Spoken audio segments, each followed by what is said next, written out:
Hello everyone, आइए next question देखते हैं।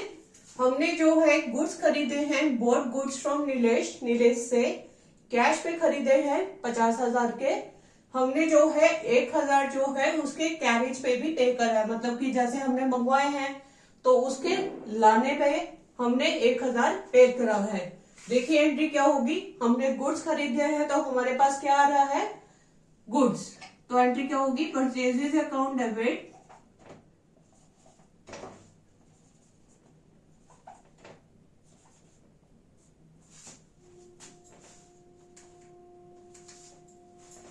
कैरेज पे भी हमने पे करा है ना।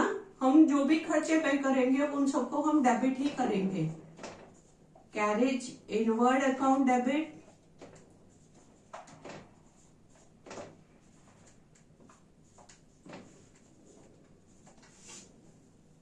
हमने पे करा है। इसमें इन्होंने कुछ नहीं बोला कैश है या बैंक है, अगर कुछ ना बोल रखा हो तो कैश ही लिखते हैं।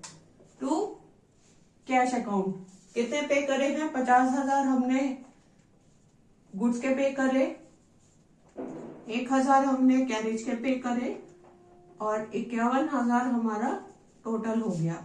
ओके, सेकंड एंट्री क्या होगी हमारी। हमने एक मशीनरी खरीदी है चेक देके 3 लाख का, उसपे हमने 25,000 कैश भी पे करा है, जो कि वेजेस होती है मशीनरी को इंस्टॉल करने की। तो आइए देखिए क्या एंट्री होगी। मशीनरी अकाउंट डेबिट, खर्चा तो लग ही गया ना हमारा, मशीनरी भी आई है, फिर उसे हमने इंस्टॉल भी करवाया है, हमारे पास क्या आई, मशीनरी। अब उसका खर्चे हम डिवाइड करेंगे, 3,25,000। ठीक है, अब 3 लाख का तो ये हो गया। और देखिए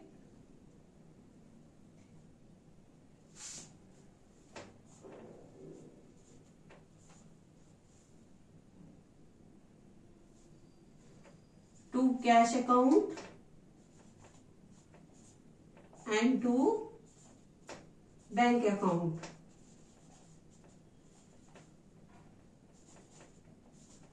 देखिए हमने मशीनरी खरीदी है एक चेक देके, तो चेक में आ जाएगा आपके 3 lakh,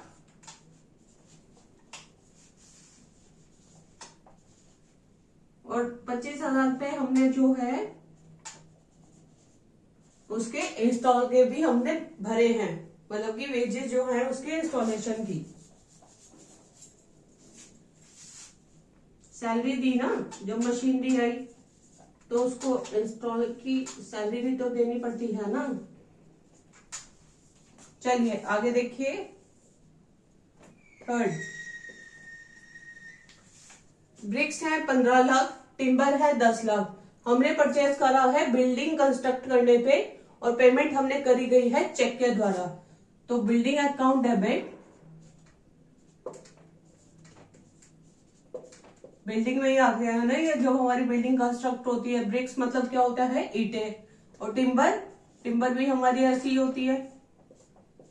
building account debit to bank account,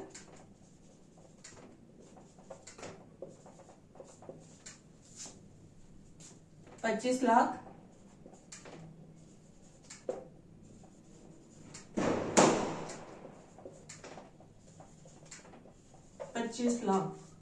okay. और देखिए आपने एक ओल्ड मशीनरी खरीदी है जो कि है 1 लाख की। आपने 5,000 रुपए उसके कैरेज पे करे और 20,000 उसके इमीडिएट रिपेयर्स पे करे हैं। तो हम ओवरऑल लिख लेंगे machinery account debit,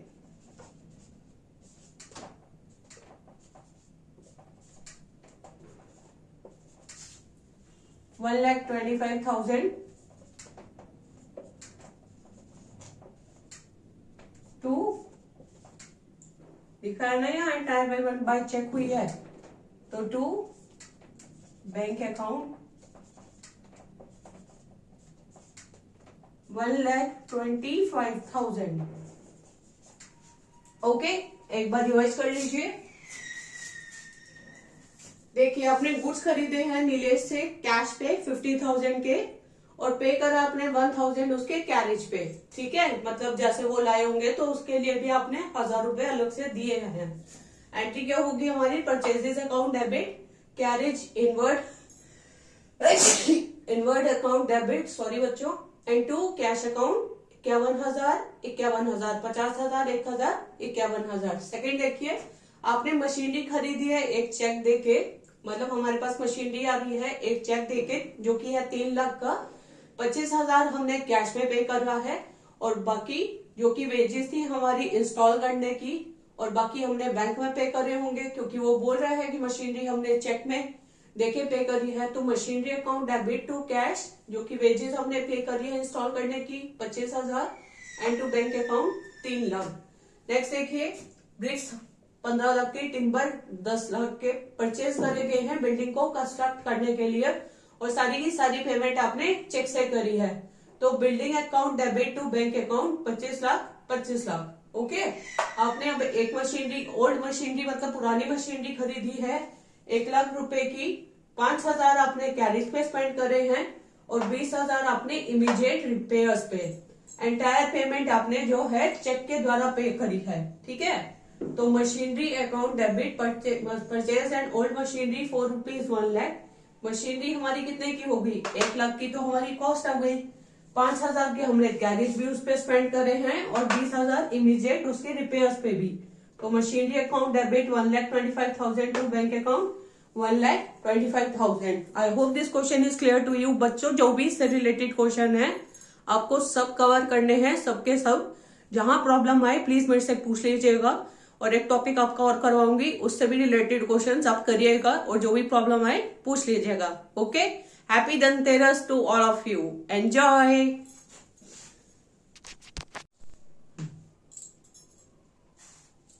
hello everyone, आज हम कुछ और ट्रांजेक्शन्स करने जा रहे हैं। आई होप जो मैंने आपको कल करवाया था वो आपने अच्छे से कर लिया होगा, है ना।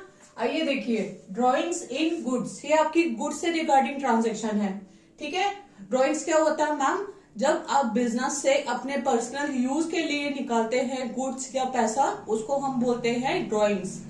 तो हमारी एंट्री क्या होगी,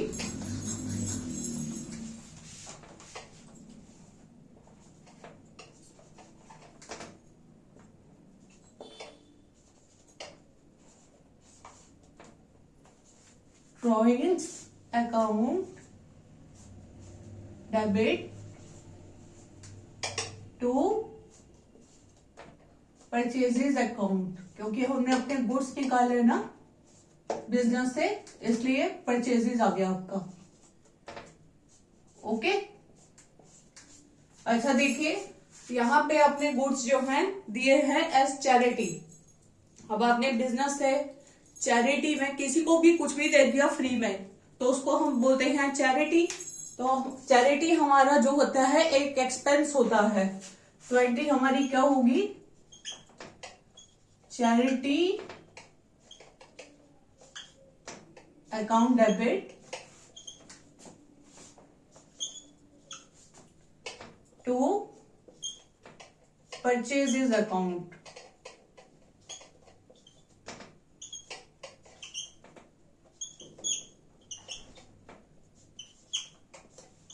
ओके, यहाँ देखिए गुड्स को डिस्ट्रीब्यूट करा जा रहा है as free samples. Free samples बच्चों आपके एडवर्टाइजमेंट एक्सपेंसेस की तरह ही मान लीजिए इसे होते हैं, और आपको पता है एक्सपेंसेस हमारे सारे डेबिट होते हैं, पढ़ा था ना हमने नॉमिनल अकाउंट में, debit all expenses and losses. Entry क्या होगी इसकी, advertisement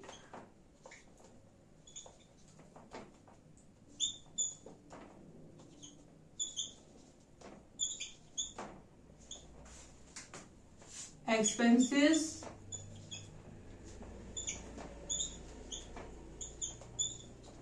account debit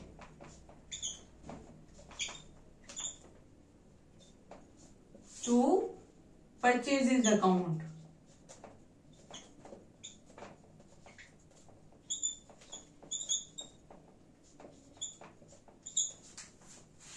loss of goods by fire, हमारे गुड्स लॉस हो गया, नुकसान हो गया, आग लग गई या चोरी हो गई, इसकी एंट्री क्या होगी, loss by fire account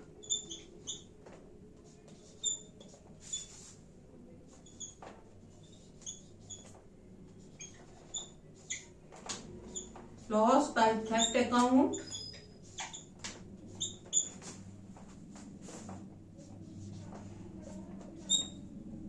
to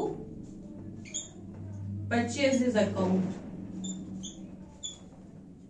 गए तो हमारे बच्चों गुड्स ही ना। Okay, I hope these water sections are clear to you. एक बार रिवाइज कर लीजिए। ड्राइंग्स हमने निकाले हैं गुड्स में से पर्सनल यूज के लिए। जब भी पर्सनल यूज वर्ड आ जाएगा तो उसके लिए आप यूज करेंगे drawings. Drawings account debit to purchases account. Okay, goods दिए गए हैं एज चैरिटी, तो charity account debit to purchases account, क्योंकि चैरिटी भी हमारा एक एक्सपेंस ही होता है, इसलिए हमने उसको कर दिया है डेबिट, क्योंकि हमने पढ़ा है डेबिट ऑल एक्सपेंसेस और losses. Okay, charity account debit to purchases account. Next देखिए, गुड्स डिस्ट्रीब्यूट करे गए हैं as free samples. Free samples हमारे एडवर्टाइजमेंट एक्सपेंसेस होते हैं, आपको पता है। एक्सपेंसेस को हम डेबिट करते हैं, debit all expenses and losses to purchases account. Okay, अब आपका फोर्थ है loss of goods by theft और फायर, मतलब कि आपसे चोरी हो गई या आग लग गई तो उस वजह से नुकसान हो गया आपको, तो डेबिट करते हैं हम सारे expenses, loss by fire account, loss by theft account to purchases account. I hope ये ट्रांजेक्शंस आपको क्लियर होंगी। इससे रिलेटेड क्वेश्चंस जो हैं मैं आपको कल करवाने वाली हूँ। ओके, जहां तक करवाया है अच्छे से करिएगा।